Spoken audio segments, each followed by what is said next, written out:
Joseph Smith bore many titles in his lifetime, but he is probably best known as the prophet. His many prophecies both warned and inspired his followers. Here are a few of the many prophecies of Joseph Smith.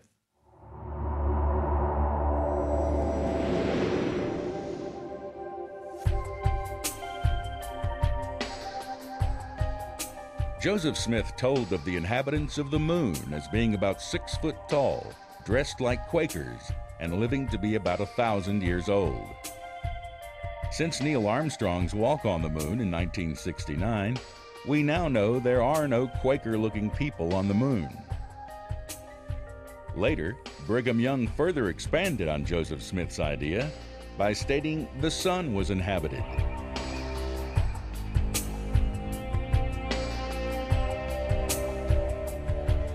The city of New Jerusalem, which city shall be built beginning at the temple lot, which is appointed by the finger of the Lord in the western boundaries of the state of Missouri, and dedicated by the hand of Joseph Smith, beginning at this place, even the place of the temple, which temple shall be reared in this generation. It's interesting because Jesus spoke prophetically about the temple in Jerusalem, and he said that there won't be one stone standing on top of another. In other words, these beautiful buildings that you see here will be completely destroyed, which of course happened after Jesus' death in AD 70.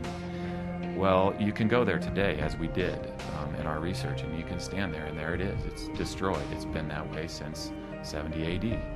Well, you can go to Independence, Missouri as well, which we did, where Joseph Smith said that a temple will be built here in this generation, in his generation. And you can go there and look, and there's no temple. It's a flat field. Verily, thus saith the Lord, it is wisdom in my servant David W. Patton, that he settle up all his business as soon as he possibly can, and make a disposition of his merchandise, that he may perform a mission unto me next spring in company with others, even 12, including himself, to testify of my name and bear glad tidings unto the world. If you do some research on this and study what the history says, it tells us that David W. Patton died at the Battle of Crooked River in the fall of that year. So in the spring, he didn't go on his mission. I've heard excuses made for this passage that state that, well, maybe he went to the spirit world. But that's not what the passage states. It doesn't state he went to the spirit world. I've heard excuses that say, well, maybe he wasn't being obedient to the Lord in the battle and he turned and ran. But that's not the case either. He was actually chasing down the enemy when he got shot in the chest and died. And he died in good standing with the Mormon Church. The excuses I don't think hold any water, because in Doctrine and Covenants chapter 1, it says this: search these commandments, for they are true and faithful, and the prophecies and promises which are in them shall all be fulfilled. What I, the Lord, have spoken, I have spoken, and I excuse not myself. And though the heavens and the earth pass away, my word shall not pass away, but shall all be fulfilled, whether by mine own voice or by the voice of my servant, it is the same. And this passage just says that you can't make any excuses for a prophecy that doesn't come true. If it doesn't come true, then it proves that it was a false prophecy. Even if a person does have a prophecy or a vision that comes to pass, God warns in Deuteronomy chapter 13, if there arises among you a prophet or a dreamer of dreams, and he gives you a sign or a wonder, and the sign or the wonder of which he spoke to you comes to pass, saying, let us go after other gods, which you have not known, and let us serve them. You shall not listen to the words of that prophet or that dreamer of dreams. For the Lord your God is testing you to know whether you love the Lord your God with all your heart and with all your soul. The biblical requirement for God's prophets is 100% accuracy.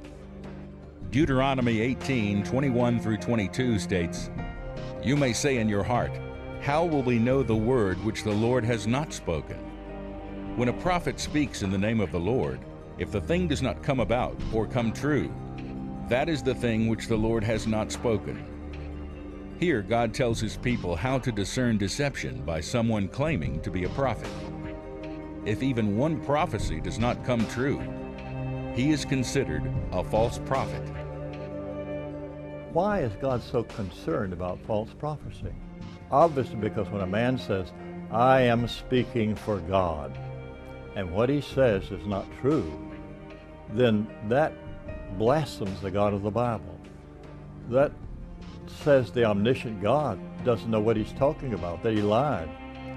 So therefore, God cannot have anyone who says, I'm speaking for God, give a false prophecy representing him. Joseph even prophesied the coming of the Lord, which according to Jesus is impossible. But of that day and hour no one knows, not even the angels of heaven, but my Father only. Even so, this is what Oliver Cowdery recorded in 1835. President Smith then stated that the meeting had been called because God had commanded it, and it was made known to him by vision and by the Holy Spirit.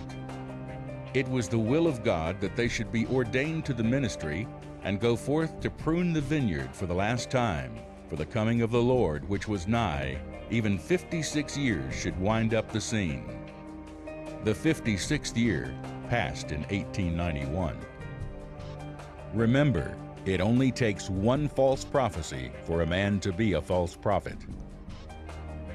There are over 300 prophecies concerning the life, mission, death, and resurrection of the Redeemer. Only the Bible lays out mankind's history and precisely details the life of Jesus Christ.